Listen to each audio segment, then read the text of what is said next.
ప్రజా సేవ చేయడానికి కోసం రాజకీయాల్లోకి వచ్చాను. అదే చేసుకుంటూ వెళ్తున్నాను నేను 13 నెలల నుంచి. అంతేగాని ఏదైనా ప్రజలకి ఇప్పుడు అసౌకర్యం జరిగినప్పుడు ఆ అవినీతి గురించి ప్రస్తావించాల్సి వస్తుంది.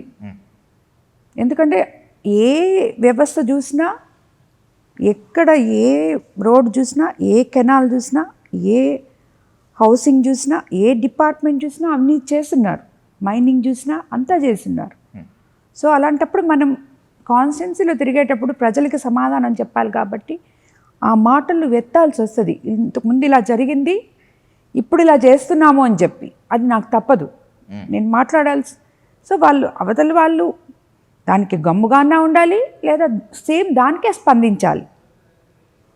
అంతేగాని వాళ్ళు మాట్లాడతారు, ఇప్పుడు వాళ్ళు మాట్లాడిన దానికి నేను ఎదురు కౌంటర్ ఇవ్వాలంట. వాళ్ళు నిన్న మాట్లాడిన దానికి నేనేం ఎదురు కౌంటర్ ఇస్తాను? మీరు నాకు ఇవ్వాలి. మీ అవినీతి గురించి నేను మాట్లాడితే నువ్వు అవినీతి గురించి మాట్లాడకుండా ఇంకేదేదో మాట్లాడి నేను మాట్లాడాలి, నేను మాట్లాడిన దానికి మీరు కౌంటర్ ఏంటి అంటాడు.